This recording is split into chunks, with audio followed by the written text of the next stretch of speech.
Hi and welcome to another review from the Ruby Tuesday. Today we are reviewing Anima, Gate of Memories The Nameless Chronicles. It's available now on PlayStation 4, Xbox One and PC.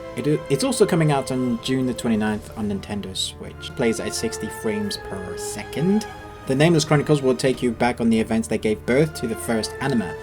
But from the standpoint of the enemy side, you get to put yourselves in the role of the Nameless, who's the character that you follow in the story. He's an immortal and has been assuming different identities throughout history. His quest is to find the meaning of eternal life and eternal existence. So you get to accompany the Nameless on this journey in which his past lives are interwoven with war in the shadows, which the fate of the world will be at stake. Just like Anima Gate of Memories, this new installment is an action RPG. It's packed with spectacular attacks and bosses that will have you going back over them and over them again as they kill you. It mixes elements of inherited traditional tabletop RPG with gameplay reminiscent of hack and slash games like Devil May Cry. That's your word? Hell yeah, that's my word.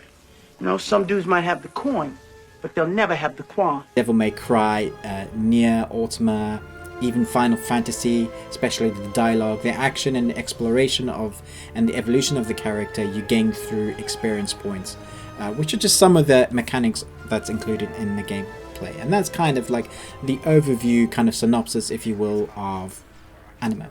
So let's get into what I think about the game. In the first couple of hours of gameplay, I found that I was dying a lot, I was getting lost a lot, and I couldn't quite make out what type of game this really was.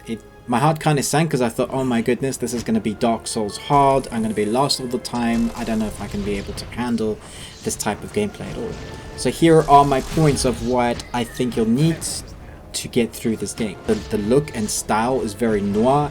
It harkens back to games like I said, Devil May Cry and Final Fantasy. The dialogue and the story are interwoven to this character that you get to now become. He's overpowered, but so are the enemies. And you progress and scale up as you would do with normal games of this genre. But it's not easy. If you play Dark Souls and games like that, then you'll probably understand the mechanics. You have to learn your mechanics inside and out. You have to learn the map inside and out.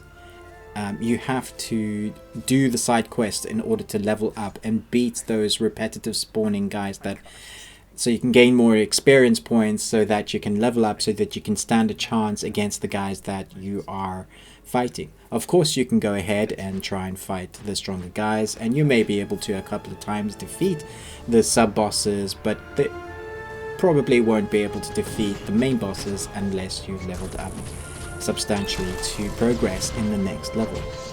This game, surprisingly, is very addictive. It will have you coming back for more, even when you died and you died and you died again, which I find that I was in the first 3 to 4 hours of the game.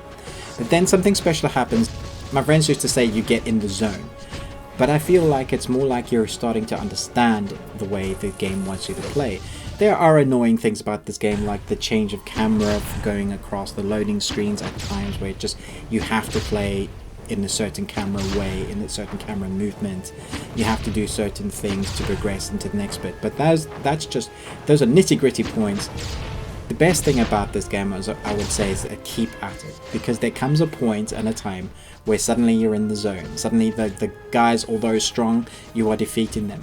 And then you get to enjoy the story, which is quite unique and really fun, and does harken back to some of the greatest anime series, not just games. The story is fun and kind of intriguing and lets you know a little bit as you progress the story. And then there are the crazy characters and monsters. There's a plethora of different sub bad guys to defeat, and interesting anime characters for sure that you meet along the way. You will probably find that you hate a certain type of bad guy, as I do with most games, and you will love a certain type of bad guy just because of how edgy they are. I would say that if you are being defeated by a bad guy and you think that you should be able to defeat him, then it's not a case of you not being able to, it's a case of finding his weakness, which is again nods towards games like Dark Souls. All in all, I really love this game so far. I'm definitely going to play through and see what happens. I'm intrigued to see what happens at the end. If I were to give this game a score out of 10, I'd probably give it an 8. And that's only because I think the graphics remind me a little bit of the 360 era.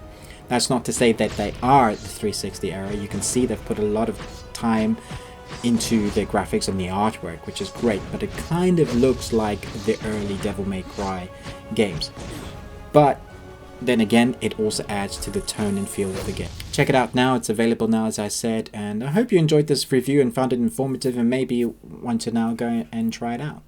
Anima Gate of Memories Arcane Edition is out, and I really hope you enjoy playing it if, like me, you do. I will be streaming it on Twitch, so if you want to see more of the gameplay or want to see already an hour that's on there, you can check us out on Twitch as well. Thanks so much for joining the Review Tuesday, and be sure to stay tuned and click that like button and hit that bell, because we've got loads more game reviews coming out, as well as all our film and TV series reviews. Thanks. And remember, live long and Tuesday. Bye.